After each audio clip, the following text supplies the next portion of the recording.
저는 누가복음 21장 말씀을 중심으로 종말을 사는 성도의 자세란 제목으로 함께 은혜를 나누고자 합니다. 요즘 온 모든 사람의 관심, 온 세계의 관심은 중국 우한에서 시작된 신종 코로나 바이러스에 가 있는 것을 알 수 있습니다. 여러분, 이 작은 그 바이러스가 온 세계를 불안에 떨게 하고 한다 해도 과언이 아닌 것이죠. 여러분, 이게 급속하게 저희들 삶 속에 깊이 영향을 끼치는 것을 알 수 있습니다. 우리 가정에도요. 저희 가정에도 우리 둘째 은우가 올해 대학 졸업반인데 어제 그저께 아빠 졸업식이 취소되었어요. 이런 연락이 왔어요. 또 들으니 우리 여기 강원대학교 입학식도 그리고 개학도 2주간 연기되었다고 합니다. 이렇게 일상의 사람들이 끼어지고 있습니다. 아니 뭐 대학 졸업식이 취소됐다고 해도 큰 문제가 아닌데 제 아들이 사실은 남자 아들이지만 간호대를 졸업했습니다. 그래서 원주 세브란스 병원에 이제 간호사로 취업하기로 약속이 되어 있었습니다. 그래서 원래는 내일부터 이제 신입 직원에 대한 오리엔테이션을 이렇게 갖고 그것을 가져야지만 이제 언제 발령이 날지를 기다리는 데는 그 모든 일정이 다 취소되었다는 거예요. 그러니까 이 대학을 졸업해서도 취업을 언제 해야 될지 아마 바이러스가 어느 정도 잡혀야지만 될 문제로 이제 이 공중에 갑자기 모든 일들이 붕 떠버린 것입니다. 여러분, 지난 금요일 날에는 우리 삼척의료원에 의심 환자가 되었다는 뉴스가 우리가 보는 그런 포털 사이트의 메인 제일 위에 떠서 지역사회가 술렁거리기도 했습니다. 그리고 응급실을 폐쇄하고 했는데 저도 얼마나 걱정했는지 모릅니다. 만약 이 지역에 그런 확진 환자가 생긴다면은 과연 예배를 계속 지속하고 하는 것이 쉽지 않다 생각이 들었는데 다행히 그날 저녁에 음성으로 밝혀져서 한시름 놓았습니다. 현재 지금 우리 강원도에는 이런 확진 환자가 한 명도 없다고 합니다. 여러분, 그것은 그래도 우리나라 가운데서도 이 강원도 지역이 청정 지역으로서 아직은 이렇게 인식되고 있는 것으로 보여집니다. 여러분, 그렇다고 해서 우리가 안심할 상황이 아니라 생각되어지고 지금 계속 교단이나 이런 데서도 예배 가운데 있는 성도들 조심스럽게 예배를 드리지만 예배 후에 인사할 때도 우리가 악수를 하고 이렇게 서로 포옹을 하고 이렇게 하는데 그렇게 하지 말고 목례만 이렇게 하도록 이렇게 얘기하고 있습니다. 오늘부터는 당분간 좀 조용해질 때까지는 그렇게 하는 것이 좋겠습니다. 서울에 있는 한 교회는요, 주중에 확진 환자가 이렇게 다녀갔다고 해서 지난주와 이번주 아마 2주간 그 교회 예배당을 폐쇄하고 목사님이 설교해서 성도들은 집에서 동영상으로 그 설교를 보는 이런 불상사가 생기기도 한 것을 알 수 있습니다. 그럼 그 교회 목사님이 나중에 인터뷰한 걸 보니까 그 교회는 그 교회에 속해 있는 교단은 주일날 어디 시험 치는 것조차도 못하게 하는 굉장히 엄격하게 지키는 그런 교회인 것입니다. 목사님도 50몇 년 동안 그 교회에서 자라나서 그 교회 담임 목사가 되었는데 그런데 한 번도 주일을 어떤 이유든지 공적인 예배가 피한 적이 없다고 합니다. 그럼에도 불구하고 더 이상 이것이 사회적인 이슈나 어려움이 생기지 않도록 이렇게 자진해서 문을 닫은 것을 볼 수가 있습니다. 중요한 것은요, 우리 그리스도인들이 이러한 사회적인 문제들을 어떻게 바라봐야 될까 하는 것입니다. 이것이 그냥 단순히 한때 지나가는 그런 불청객으로 봐야 하는지 아니면은 하나님의 섭리 가운데서 이루어지는 일로 봐야 하는지 이런 것들에 대해서 아마 많은 성도들이 혼란스러울 것입니다. 오늘 말씀을 통해서 우리 종말을 사는 성도들이 어떠한 자세를 취해야 될지를 함께 배우고 알기를 원합니다. 오늘 말씀은 우리 예수님께서 제자들과 함께 성전에 갔을 때 일입니다. 5절을 보면은 어떤 사람들이 성전을 가리켜 그 아름다운 돌과 헌물로 꾸민 것을 예수께 말하되 이렇게 되어 있습니다. 여기 어떤 사람들은 이 본문과 동일한 마태복음 24장과 마가복음 13장을 보면 예수님과 함께 있는 그 제자들인 것을 알 수가 있습니다.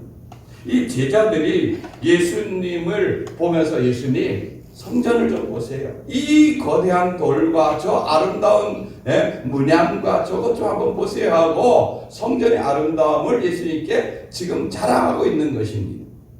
예수님도 그런 그들의 의견에 동조해주고 야 정말 성전 아름답고 잘 지었구나 하는 그런 얘기를 듣고 싶은 그런 마음이 있겠죠. 여러분 이 예루살렘 성전은요 역사를 보면은 세 차례에 걸쳐서 짓는 것을 알 수 있습니다. 1차는 우리가 아는 대로 솔로몬이 아버지 다윗의 유언을 따라서 그것을 실행에 옮겨 7년 만에 그 성전을 완성합니다.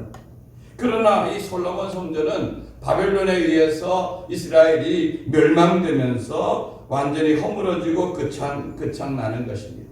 그런데 포로로 잡혀갔던 이스라엘 백성들이 70년 만에 귀환하면서 돌아온 이스라엘 백성들이 제일 먼저 그들이 관심사는 무너진 예루살렘 성전을 짓는 것이었습니다. 그래서 스룹바벨 총독을 중심으로 그 성전을 다시 세워가는 것을 세워가는 건축을 하는 걸 볼 수 있습니다. 그런데 주변에 있는 나라들이 이스라엘이 다시 회복되어지고 성전을 짓는 것을 방해합니다. 그리고 여러분 포로에서 돌아온 사람들이 무슨 경제적인 여유가 있겠습니까? 그러나 그들은 오직 무너진 이 이스라엘을 세우고 그러기 위해서는 눈에 보이는 성전을 건축하는데 그들은 일념을 쏟았던 것입니다. 그래서 성전을 건축하여서 다시 세울 때에 한쪽에서는 울고 한쪽에서는 웃는 기이한 장면이 벌어집니다. 왜냐하면은 옛날 솔로몬 성전의 화려함을 보았던 사람들은 아이고 그때 성전이 너무너무 화려하고 아름다웠는데 우리가 지금 성전은 너무 초라하구나 이렇게 그들이 눈에 비춰진 자기들의 현실을 보며 안타까워하고 또 한쪽 나중에 태어난 젊은 사람들은 야 우리도 무너진 성전을 다시 세우고 그래도 우리가 예배할 곳을 갖출 수 있구나 하는 그런 것을 보고 기뻐하는 이런 장면이 나오는 걸 볼 수가 있습니다. 그런데 오늘 성경에 나오는 이 성전을 가리켜서는 이 세 번째 지은 성전인데 이 성전을 헤롯 성전이라 이렇게 말합니다. 이것은 예수님이 이 땅에 실질적으로 계셨을 때의 왕이었던 헤롯 왕이 짓고 있는 그런 성전입니다.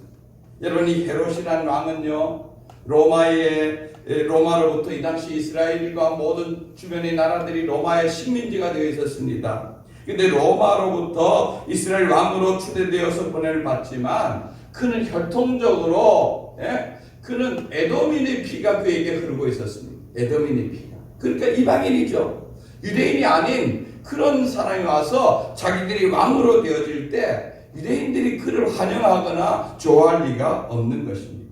그래서 그들은 내가 어떻게 하면은 저 유대인들의 마음을 사고 이 나라를 잘 다스릴까? 그래서 나뿐 아니라 내 자녀들과 내 후손들이 이 나라에서 계속적으로 왕위를 이어갈까 하는 그런데 관심을 그는 갖다가 유대인들이 마음을 사기 위해서는 유대인들이 가장 관심 있어 하는 것이 뭐냐? 그 성전이구나. 이 성전을 보수하는데 그는 힘을 썼습니다.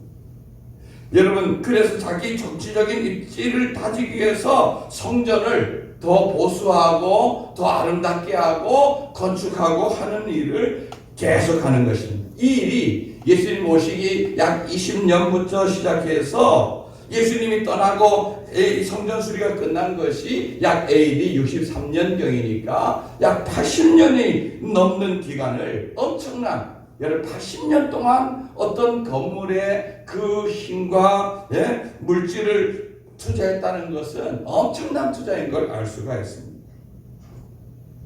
예수님이 지금 이 성전을 바라보는 이 시점은 40년 몇 년 동안 한창 수리가 진행되고 있을 무렵이니 얼마나 장엄하고 화려합니까? 얼마나 장엄하고 화려합니까? 제자들은 그 겉모습을 보고 자랑스럽게 예수님 저 건물 좀 보십시오. 저 문양과 저 아름다움을 좀 보십시오. 이렇게 자랑했지만 예수님으로부터 들려온 답변은 전혀 다르게 그들의 기대와 다르게 들려왔습니다. 누가복음 21장 6절 말씀을 앞을 보고 한번 읽어봅니다. 시작. 너희 보는 이것들이 날이 이르면 돌 하나도 돌 위에 남지 않고 다 무너뜨려지리라. 아니 제자들은 아름다움을 자랑하고 이 영광을 예수님께 보고 같이 좀 나누기 원하는데 예수님의 답변은 제자들이 굉장히 충격적이었습니다. 아니 이 아름다운 성전이 무너진다. 돌 하나도 돌 위에 남지 아니하고 무너진다. 이것은 상상할 수도 없었고 여러분 성전이 무너진다는 것은 성전뿐 아니라 이스라엘 전체가 무너진다는 것을 의미하는 것이기에 생각하기도 끔찍한 이런 일이었습니다.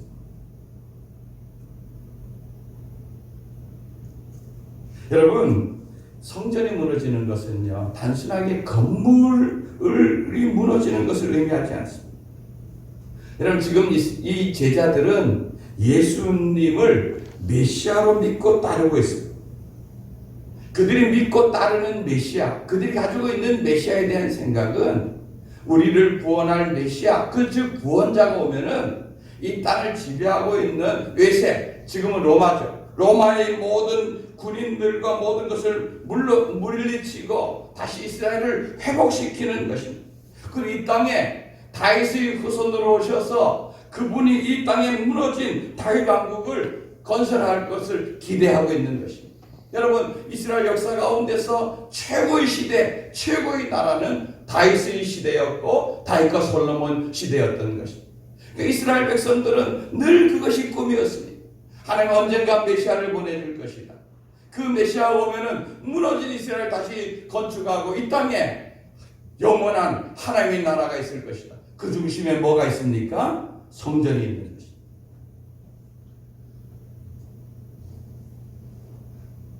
그런 예수님에 대한 기대, 그 예수님께서 이적을 일으키고 능력을 나타내시면서 보면서 그렇구나. 저 주님의 능력이라면, 저 주님의 힘이라면 능히 로마를 물리치고 이 땅에 하나님 나라를 세울 것이다 하는 그런 기대감으로 충만했는데 예수님의 답변은 돌 하나도 돌 위에 남지 않는다.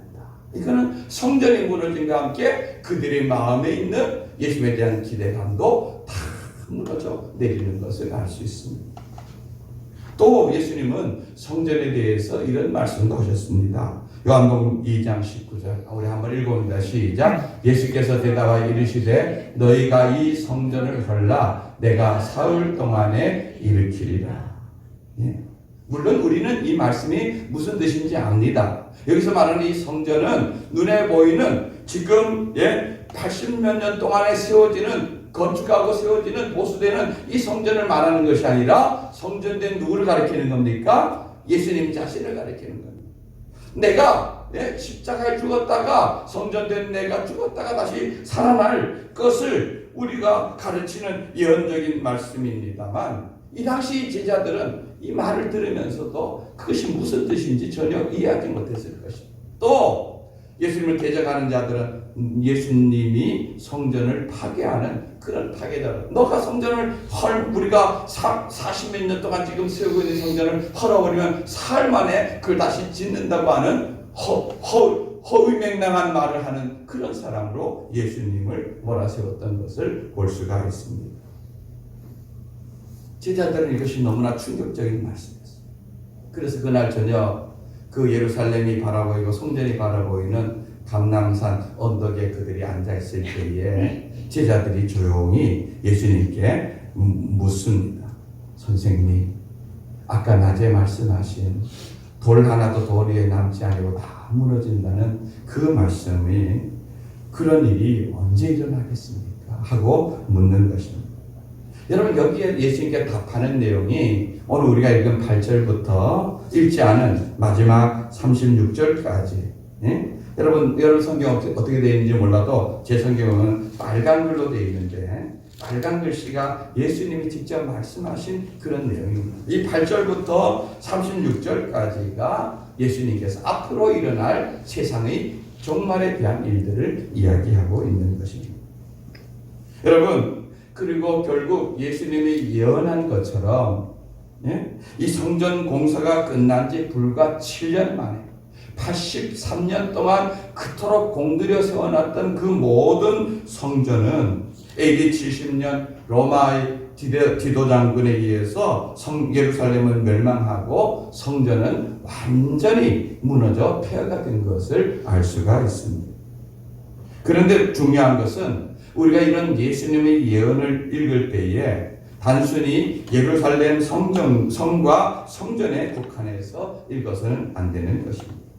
예수님은 지금 임박한 예루살렘의 멸망을 말씀하시면서 동시에 앞으로 일어날 세상의 종말도 함께 생각하도록 하셨다는 것을 우리가 기억하셔야 되는 것입니다. 이것은 마치 우리가 산을 보고 산 위에 올라가 보면은 그 처음에 앞에 있는 높은 산, 처음에는 앞에 있는 높은 산만 보이지만 그것에 올라가면 그 뒤에 가려 있는 수많은 산 봉우리들이 보이는 것을 알 수가 있는 것입니다.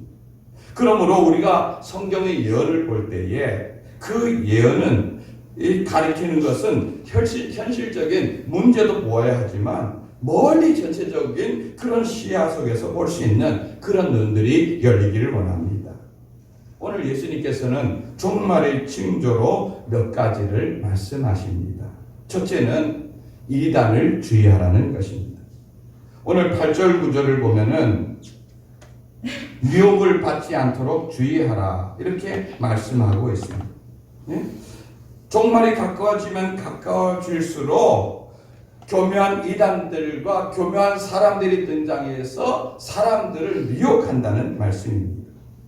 여러분, 요한계시록 13장 2절에 4절 말씀 좀 깁니다만 함께 읽어보겠습니다. 시작. 내가 본 짐승은 표범과 비슷하고 그 발은 곰의 발 같고 그 입은 사자입 같은데 용이 자기 능력과 보좌와 큰 권세를 그에게 주었더라. 그의 머리 하나가 상하여 죽게 된 것 같더니 그 죽게 되었던 상처가 나음에 온 땅이 놀랍게 여겨 짐승을 따르고 용이 짐승에게 권세를 주므로 용에게 경배하며 짐승에게 경배하여 이르되 누가 이 짐승과 같으냐 누가 능히 이와 더불어 싸우리요 하더라. 아멘. 앞에 2절 띄워주시기 바랍니다. 여러분, 요한계시록 여기 2절 띄워주십시오. 이 13장에 보면은 바다에서 2마리의 짐승이 올라오는 것을 기록하고 있습니다. 여러분, 이것은 앞으로 세상 속에서 등장할 세상의 어떤 강력한 권력, 그리고 그 권력과 맞물려서 하나님의 백성을 파괴하고 괴롭히고 하는, 유혹하는 저 그리스도를 상징적으로 표현하는 말입니다. 여러분, 이 세상의 권력자들과 이단의 힘이 얼마나 세고 강한지를 여기 표현하기를, 이런 짐승은 없습니다. 실질적으로. 그죠? 그 짐승은 표범과 비슷하다. 여러분, 표범이라는 짐승은 우리가 잘 기대하는 짐승은 아니지만 표범하면 제일 먼저 느껴지는 게 뭡니까? 굉장히 날쌔고 빠르다는 것입니다. 날쌔고 빠르다. 그리고 그 발은 곰의 발 같다. 곰의 발은 어떤 발로 느껴집니까? 여러분, 우리 곰이라는 짐승은 굉장히 우둔하고 느린 짐승 같지만 여러분, 곰이 그 강에서 연어가 올라갈 때 그 강 속에서 연어를 잡는 걸 보면은 얼마나 잽싸고, 그리고 이 곰의 그 발 한 방에 맞으면요, 맞으면은 여러분, 이 살아남을 사람이 없는 것입니다. 그만큼 강력한 발을 갖고 있다. 그리고 입은 사자 입과 같다. 여러분 동물의 왕국 이런 데 보면 사자들이 이렇게 때로는 배부른 사자들은 느리게 움직일 것 같지만 배고픈 사자들은요 한번 그가 딱 자기가 목표로 하는 것을 딱 가서 입으로 물면요 아무리 큰 그것이 뭐 코뿔소든지 물소든지 어떤 짐승이든지 물면은 그 힘센 동물들이 움직여도 절대로 그 문 것을 대부분 놓지 않습니다. 그만큼 강력한 입을 가졌다는 것입니다. 그러니까 이 날래기는 표범 같고 그 발은 곰 같고 입은 사자 같은 이것은 정말 얼마나 힘이 강한지. 여기 보면 용이 자기 능력과 보좌와 권세를 그에게 주었다는 말은 용은 누굴 가리킵니까? 사단 마귀를 가리키는 거예요. 마귀의 그 모든 권세를 이어가던 이 세속적인 권세, 세속적인 힘, 이런 강함을 갖고 있다는 것입니다. 그런데 그 다음 절 보십시오. 3절 말씀. 그의 머리 하나가 상하여 죽게 된 것 같더니 이제는 거의 죽을 것 같다 이렇게 했는데 그 죽게 된 상처가 나음에 온 세상이 놀랍게 여겼더라. 죽을 것 같았던 그가 다시 부활하여 살아나서 온 세상을 놀랍게 하는 것입니다. 그리고 그 다음에요. 용이 짐승에게 권세를 주므로 용에게 경배하고 짐승에게 경배하여 이르되 누가 이 짐승 같으랴 누가 능히 이와 더불어 싸우랴 하는 강력한 힘을 가지고 나와 하나님을 대적하고 하나님의 나라와 하나님의 세계를 파괴하는 이런 세력이 등장할 것을 예언적으로 말씀하고 있는 것입니다. 또 두 번째, 둘째는 전쟁과 기근과 전염병이 있을 것이다. 여러분, 전쟁과 기근과 전염병은 구약시대에 하나님이 사람을 심판하는 도구로 사용하던 것들이었습니다. 예레미야 24장 10절 말씀을 한번 읽어봅니다. 시작. 내가 칼과 기근과 전염병을 그들 가운데 보내 그들이 내가 그들과 그들이 조상들에게 준 땅에서 멸절하기까지 이르게 하리라 하시니라. 칼, 전쟁, 기근, 전염병은 하나님이 심판하는 도구로 사용하는 것이란 말입니다. 에스겔 5장 12절 말씀도 한번 읽어봅니다. 시작. 너희 가운데에서 3분의 1은 전염병으로 죽으며 기근으로 멸망할 것이요 3분의 1은 너희 사방에서 칼에 엎드러질 것이며 3분의 1은 내가 사방에 흩어버리고 또 그 뒤를 따라가며 칼을 베리라. 굉장히 심각한 하나님의 심판이 칼과 기근과 전염병으로 이루어진다는 걸 말하고 있습니다. 우리가 아는 구약의 위대한 왕 다윗이 하나님 앞에 인구조사에서 범죄했을 때 하나님께서 그에게 선지자를 보내서 세 가지를 제안하죠. 너 하나님께 범죄했으니까 셋 중에서 하나를 골라. 7년 동안 기근을 당할 것입니다. 3개월 동안 적에게 쫓겨서 도망할 것입니다. 아니면은 3일 동안 전염병이 돌게 할 것입니다. 이 어려운 세 가지 중에서 골라야 되는 이 어려운 숙제 속에서 다윗이 하나님 그래도 매는 짧고 굵게 막는 게 낫겠죠. 해서 3일 동안의 전염병을 그가 선택합니다. 그래서 3일 동안 전염병이 돌아서 7만 명이나 되는 이스라엘 백성이 죽는 어마어마한 것을 보고 그가 상복을 입고 예루살렘으로 오는 그 천사를 앞에 나가서 나부터 먼저 죽이라고. 여러분 그 나라에 7만 명이나 백성이 죽었을 때 왕이 얼마나 고통스럽게 하나님 앞에 나아가서 기도했겠습니까? 다행히 하나님께서 용서해 주시고 그 재앙을 거두어서 더 이상 진행하지 않았지만 그런 일이 일어난 걸 볼 수가 있습니다. 여러분 지금 중국이라는 나라는요 여러분들 그냥 세계적으로 미국과 더불어서 힘 있는 나라로 지금 세계 옛날 미소였다면 지금 미국과 중국이 힘을 겨루고 있는 나라 정도를 알지만 저희들은 이 교회에 대한 뉴스들을 계속해서 듣지 않습니다. 보고 있지 않습니다. 이 중국 지금 시진핑 주석이 들어선 후에 옛날 처음 1949년 모택동이 공산당 정권을 잡을 때에 가졌던 그 모습과 같이 중국 전체적으로 기독교에 대한 핍박을 대대적으로 확대하고 있는 걸 알 수가 있습니다. 여러분 한번 한번 영상 한번 볼까요? 앞에 불 좀 꺼주시기 바랍니다. 네, 우리나라와 달리 중국은 교회가 우울한 성탄절을 맞이하고 있습니다. 당국이 이 성탄절을 전후에 단속을 강화하고 있기 때문인데 대규모 종교 집회가 자칫 사회주의 체제를 위협할 수 있다는 판단 때문으로 보입니다. 베이징에서 서범국 특파원이 보도합니다.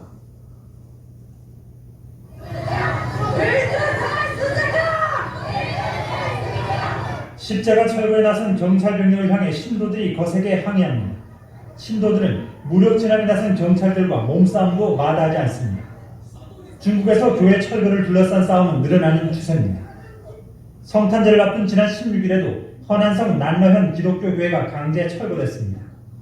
이 교회는 중국 정부의 승인을 받은 공식 교회지만 담임 목사가 사회질서 교란으로 징역형을 받은 이후 당국의 철거 표적이 됐다고 미국 언론이 전했습니다. 미국의 기독교 단체 차이나 에이드는 난러 교회뿐 아니라 난양시 안주항교회도 철거 위기에 직면했다고 밝혔습니다. 공산당 소속 기독교 단체에 등록하지 않았다는 이유에서입니다. 올 한해 중국 내륙 허난과 중동부 저장성 등에서 철거된 교회는 수십 곳으로 알려졌습니다. 특히 기독교인이 밀집해 동방의 예루살렘으로 불리는 원저우의 경우 올 상반기에만 교회 6곳이 폐쇄됐습니다. 중국에서 종교의 자유는 공산당의 통제로 사실상 없습니다. 기독교인 확산을 우려해 교회 설립을 저지하는 단속의 손길은 계속될 것으로 보입니다. 베이징에서 YTN 서봉국입니다.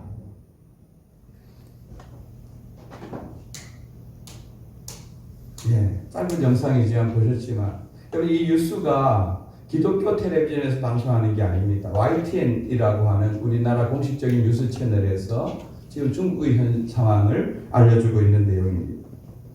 중국이란 나라는요, 우리가 아는 대로 공산주의죠. 그 공산주의인데 중국이 공산당원들이 약 한 9천만 명 정도 됩니다. 근데 반면에 중국에 있는 기독교인들은 정확한 통계는 아니지만 약 1억 명이 넘는 것으로 추정하고 있습니다.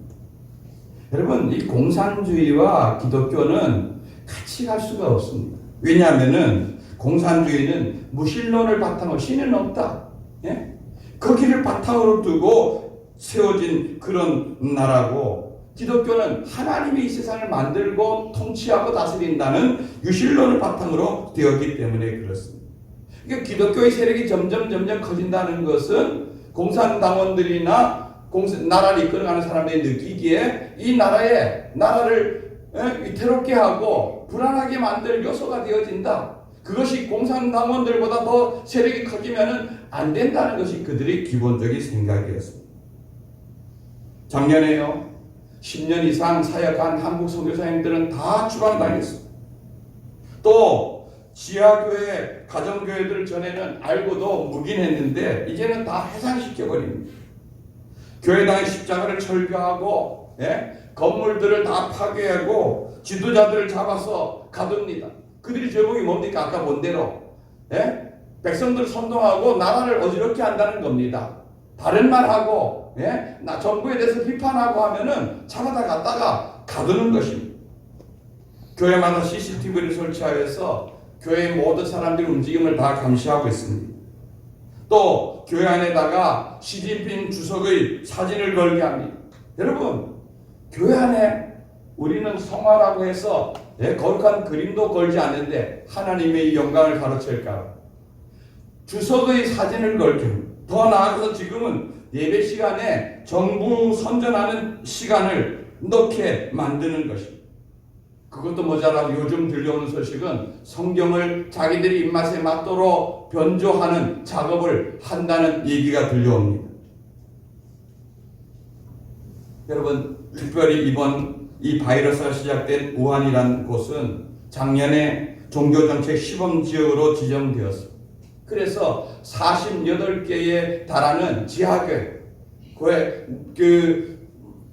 나라로부터 공식적인 허락을 받지 않은 교회들, 그동안 그 교회들이 있는 걸 알면서도 방치했던 그 모든 교회들을 다 폐쇄시켰습니다. 그리고 가장 심한 박해를 지금 가하고 있는 것입니다. 여러분, 이런 곳에서 이 전염병이 시작되었다는 것, 하나님의 어떤 심판의 모습으로 우리는 가야 될 줄 아는 것입니다. 세 번째로는 주님 앞에 설 날을 위하여 깨어있으라. 주님께서 그렇게 말씀하고 있습니다. 우리 누가복음 21장 36절 말씀을 한번 읽어봅니다. 시작. 이러므로 너희는 장차 올 이 모든 일을 능히 피하고 인자 앞에 서도록 항상 기도하며 깨어있으라 하시니라. 아멘. 여러분, 이러므로라는 말은 예수님께서 앞에 얘기들 많이, 앞으로 너희들에게 이단과 미혹하는 자들이나 강한 영적인 그 기독교에 대해 반대하는 세력들이 등장할 것이다. 또 전염병과 기근과 칼 같은 전쟁 같은 이런 일들이 너희들에게 계속 이런 일이 일어날 것이다. 이런 징조와 이런 일들을 바라보면서 주님의 나라가 가까워졌다는 것을 너희들은 기억해라. 그러면서 26절 이러므로라는 말은 뭡니까? 너희들이 결론적으로 말하면서 장차 올 이 모든 일을 능히 피하고 인자 앞에 설 그날을 너희들은 준비하고 깨어있으라 이렇게 말하고 있습니다. 이것은 즉 말세를 사는 우리 그리스도인들이 무엇을 바라보며 어떻게 살아야 될지를 가르쳐주고 있는 것입니다. 여러분, 오늘 우리 기독교는요, 이 땅에서 잘 먹고 얼마나 오래 사느냐 여기에 초점이 절대 맞춰지지 않았다는 사실을 우리는 기억해야 됩니다. 여러분 가운데서 이 땅에서 내가 건강하고 오래 살고 잘 먹고 좋은 데 취직하고 이런 것 때문에 주님을 따른다면은 여러분 번지수를 잘못 찾은 것입니다. 여러분 앞으로요 지구상에는 더한 어려움과 더한 질병과 더한 고통과 더한 두려움이 생길 것입니다. 과학이 발달한다고 해서 의료 기술이 발달한다고 해도 여러분 이런 질병을 보면은 얼마나 인간이 미약하고 연약한 존재라는 것을 경험하게 되는 것입니다. 여러분 이 바이러스가 정복되어진다 그러면은 또 다른 지금까지 경험해보지 못한 더 강력하고 더 전염성이 빠르고 더 두렵게 만드는 그런 것들이 돌 것입니다. 여러분 분명한 것은 우리 요한계시록을 보면은 요한계시록이 바라보는 것이 뭡니까? 이 땅이 지상천국이 아닙니다. 인을 하나 뗄 때마다 대접을 하나 나팔을 불 때마다 대접을 열 때마다 수많은 재앙과 수많은 진노와 수많은 일들이 이 땅에 일어나는 것입니다. 그런데 그리고 사단이 등장해서 온통 그 나라인 것처럼 보여집니다. 그러나 우리가 마지막에 바라보는 건 뭡니까? 주님께서 이 땅에 왕으로 오시는 주님이 재림하시는 그 새하늘과 새 땅, 주님과 함께 누리는 천년왕국의 기쁨, 그리고 영원한 천국, 그것을 꿈꾸고 바라보고 예시하고 있지 않습니까? 여러분 우리가 보면서 우리가 기다리는 것은 그런 주님의 나라인 것입니다. 그 나라를 준비하며 기도하며 깨어있기를 주님께서는 원하고 있습니다. 여러분 우리도요 언제 예배당을 폐쇄할지는 모르는 것입니다. 우한에서 사역하시던 선교사님이 지금은 그 우한 지역을 떠나서 있지만 그곳을 떠나기 전에 400명가량 모이던 성도들을 훈련시켰습니다. 오늘은 주일날 소화훈련하는 날입니다. 이러면 요즘은 SNS가 다 발달되어 있으니까 미리미리 다 연락이 돼서 그러면 그날은 교회에 모여서 성도들이 함께 예배드리는 것이 아니라 20명, 30명씩 각 리더들을 세우고 요즘 우리 말로 하면 구역, 좁은 구역들로 그들이 각각 집에서 모여서 예배를 드리는 것입니다. 아마 지금 또 그들은 그렇게 하고 있을 것입니다. 이 우한이라는 지역에서 성도들도 많은 사람들이 이 질병 가운데 고통되었고 모이기가 어렵지 않습니까? 그러니까 가까운 가정에서 아니면 가까운 이웃끼리 모여서 예배드리고 신앙생활을 할 줄 아는 것입니다. 여러분 교회는 건물이 아닙니다. 교회는 예수님 모신 그곳이 교회인 것입니다. 우리가 모여서 함께 예배드리는 것 정말 중요하고 좋지만 그러나 이런 일을 당하고 언제 어떤 일을 당해도 어디서나 우리는 예배자로 서야 되는 것입니다. 요한계시록에서 우리가 가장 주목해야 될 것은 뭡니까? 저 밤모라한 섬에 90세가 넘은 나이에 그가 예수 믿는다는 죄로 끌려갔던 그 사도 요한이 혼자 남아있는 그 고통 속에서도 주님이 나를 기억하고 그는 예배자로 그곳에 엎드려서 기도하다가 앞으로 일어날 그 모든 일들과 그 모든 것을 보았다는 것입니다. 그는 예배자였던 것입니다. 주님이 나를 기다리며 기억하며 생명 다하는 날까지 주님을 예배하는 예배자로 섰던 것을 우리는 기억해야 되는 것입니다. 여러분, 분명한 것은요, 우리들이 꿈꾸는 나라는 이 땅이 아니라 영원한 주님의 나라이고 그곳에 들어가기를 우리는 바라는 것입니다. 그리고 그 주님은 다시 오시는 것입니다. 그 주님 만날 날을 여러분 지금 기다리고 있습니까? 그를 준비하고 있습니까?